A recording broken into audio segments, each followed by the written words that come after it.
Hello! Alors dis-moi, est-ce que tu donnes ta puissance aux autres au lieu de la garder précieusement en toi et finalement de l'utiliser cette puissance pour avancer dans ta vie, réaliser ton potentiel, créer la vie alignée que tu mérites d'avoir dans ton corps et dans ta tête?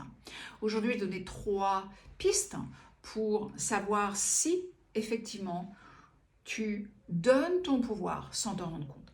Et surtout, 3 antidotes pour vraiment le garder précieusement en toi et avancer, avancer de façon alignée.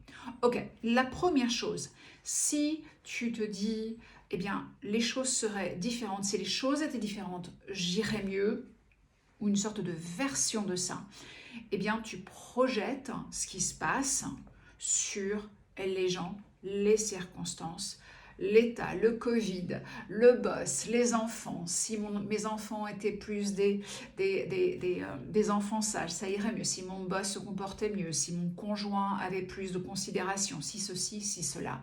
Et est-ce que tu vois que ça, littéralement, tu donnes ton pouvoir away? Tu te retrouves finalement en mode victime. Quand je me dis, si les choses étaient différentes, moi ça irait mieux, eh bien je me retrouve en mode victime. C'est-à-dire que ce sont les autres, et donc les jours où ça va bien de leur part, eh bien moi j'irai bien. Donc si les enfants se comportent bien, je vais bien. Si mon conjoint est tout d'un coup absolument fabuleux, eh bien moi je vais bien.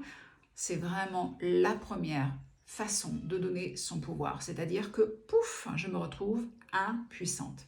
Littéralement. Donc c'est quoi l'antidote de ça? L'antidote de ça, c'est littéralement de dire oui. Il y a 2 steps en fait. Tu dis oui. Vraiment, vraiment, ta façon d'accepter ce qui est. Accepter, accueillir. Accueillir parce que quelque part, tu n'as pas à dire oui, j'aime la façon dont mon conjoint se comporte ou mon boss se comporte, mais c'est accueillir ce qui est. Parce que quand tu accueilles ce qui est, ça te donne la possibilité de passer au step 2, qui est de poser cette question. Qu'est-ce qu'il est en mon contrôle de faire? Qu'est-ce qu'il est en mon contrôle de faire? Absolument essentiel. Qu'est-ce qu'il est en mon contrôle de faire? Mais pour revenir à cette question, il faut absolument commencer par accueillir les choses. Et tu sais, ton cerveau, eh bien, il veut toujours répondre à tes questions. Donc tu vois, la façon dont tu poses tes questions, c'est super important. Mes clientes ont pris l'habitude de se poser la question, qu'est-ce qu'il est en mon contrôle de faire maintenant? Ok, telle est la situation.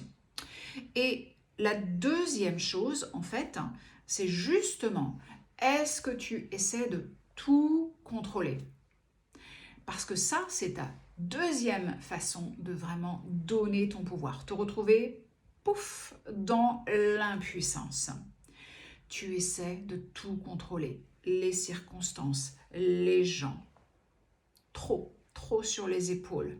Énergétiquement, tu es super heavy. Et c'est parce que la grande nouvelle, et tu le sais, tu ne peux pas te contrôler. Tu ne peux pas contrôler les gens autour de toi. Les gens sont responsables de leur propre destin, chemin. Ta maman, elle est comme elle est. Même si tu vois certaines choses qu'elle ne voit pas, c'est à elle de décider sur son destin. Tu dois apprendre quelque part à la voir dans sa propre puissance, mais de ne pas essayer de résoudre les choses pour elle. Je sais que ce n'est pas toujours évident avec la famille, mais c'est vraiment tellement, tellement essentiel. Ça peut aider de te dire « none of my business ». Ce n'est pas mon business comment les gens réalisent leur potentiel sur cette terre. Par contre, mon business, c'est moi. La façon dont je me parle, la façon dont je parle aux autres, la façon dont je fais certains choix, la façon dont j'agis. Ça, c'est dans mon contrôle.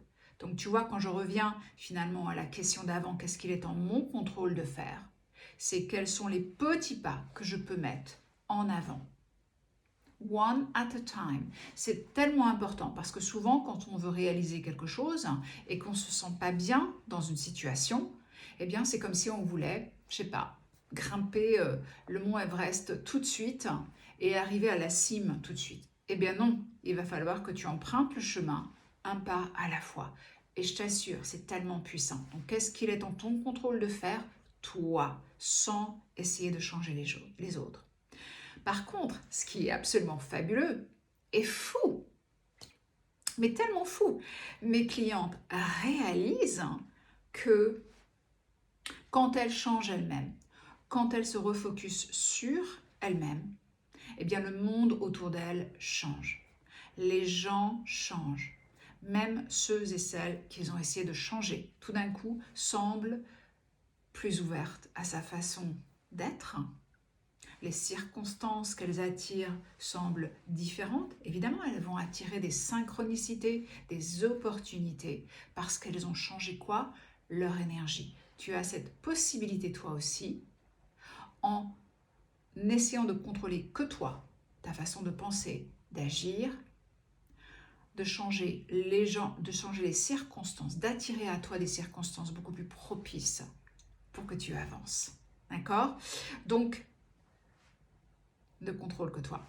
La troisième chose, c'est qu'en fait, on peut avoir une sorte de tendance à régresser vers notre enfance.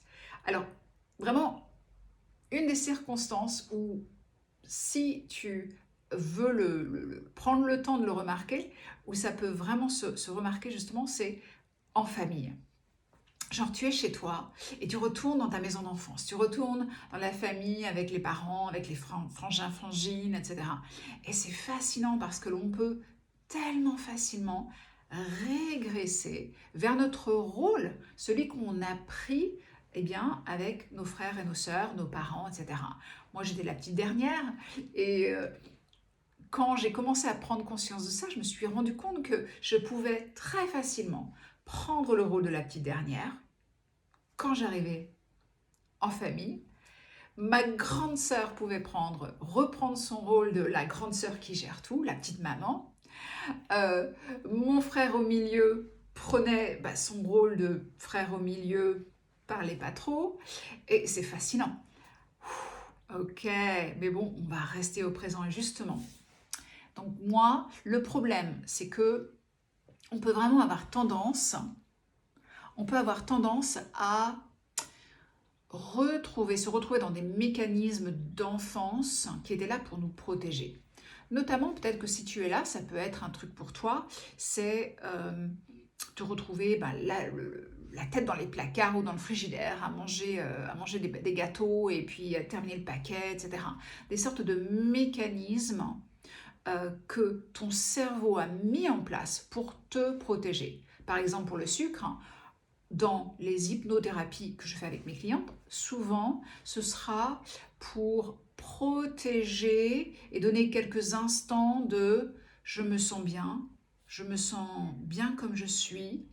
Il peut y avoir l'effet pare-choc, etc., une sorte d'anesthésie de la douleur. Ton cerveau est là pour t'éviter la douleur. Donc, ok, c'était des mécanismes, mais avec la RTT, c'est vrai qu'on déprogramme ça puisque ça n'a plus lieu d'être.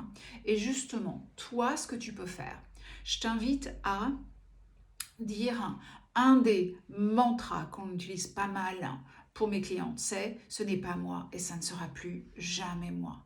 Parce qu'effectivement, ce n'est plus toi. Tu n'as plus 5, 7, 10 ans, 12 ans. Tu es cette femme ou cette jeune femme autonome, libre, qui a tellement de ressources en elle, qui a tellement de choix à faire. Donc en fait, le truc qui est important, et avec ce mantra, ce que ça te permet de faire, ça te permet de rester dans le moment présent et de ne pas retourner à des mécanismes d'enfance. Et donc, tu vois, même par exemple en famille, moi j'ai commencé en investiguant ça à voir que finalement, non, je voulais plus me comporter comme la petite dernière parce que ça impliquait que, tu vois, par exemple, ma grande sœur, elle se comportait comme celle qui savait tout, etc., etc., quoi. Et je veux plus ça. Je veux qu'elle me traite et je veux qu'on soit traité maintenant comme la femme que je suis, 50 ans plus quand même, et responsable, responsabilisée, etc. Et plus la petite dernière. C'était juste pour te donner un exemple. Mais c'est pareil pour le sucre. Ce n'est pas moi et ça ne sera plus jamais moi. Ça peut devenir ton mantra. Un petit truc que je peux te partager pour rester vraiment dans l'instant présent, c'est ça. En fait, il y a longtemps, quand j'ai commencé mon travail, on m'avait donné ce type. Je mets ce C comme ça. Ça peut être sur le dos de ta main, ça peut être à l'intérieur de ton poignet. Et dès que tu le vois dans la journée, tu prends conscience de maintenant. Là, tu vois, je vois le C, conscience.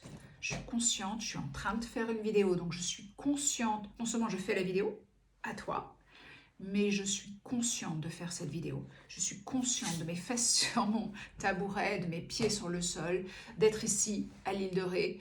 Je suis consciente, je prends conscience du moment présent. Et en fait, plus je pratique cette prise, ce réancrage plusieurs fois dans la journée, plus je pratique ma prise de conscience de l'instant présent, et c'est facile de rester dans l'instant présent et de ne pas justement aller vers ces sortes de régressions vers des anciens mécanismes. Donc tu vois, si je me voyais en train d'être dans la main, dans le placard, eh bien hop, conscience. J'ai conscience de ça, je dis non, j'ai d'autres choix. Je suis une femme autonome, libre de faire ce que je veux, adulte, phénoménale, pleine de choix, pleine de ressources. You're going back. Présent. Ok, donc les trois choses, les trois pistes pour savoir si tu donnes ta puissance et pour retrouver ta puissance, c'est quoi? Donc finalement, tu dis oui. Tu dis oui à tout avant de te poser cette question. Qu'est-ce qu'il est en mon contrôle de faire? 2, je n'essaie pas de tout contrôler, y compris les gens. Non, je contrôle simplement moi, mes pensées, mes paroles, mes actions. Je contrôle ça. Les autres, that's their business, c'est leurs affaires. 3e chose, je prends conscience du moment présent. Je prends cette habitude de m'ancrer dans le moment présent.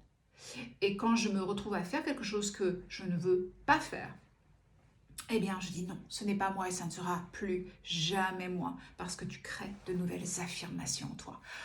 Ok, j'espère que ça t'a aidé. Dis-moi, et toi,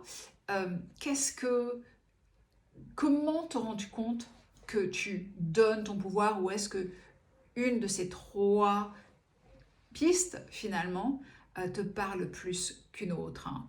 Une action que tu as tendance à faire, et qu'est-ce que tu décides d'appliquer dès à présent pour garder ton pouvoir, ta puissance en toi, parce que tu as cette puissance en toi. Ok, j'espère que ça t'a été utile. J'attends tes commentaires. Ciao.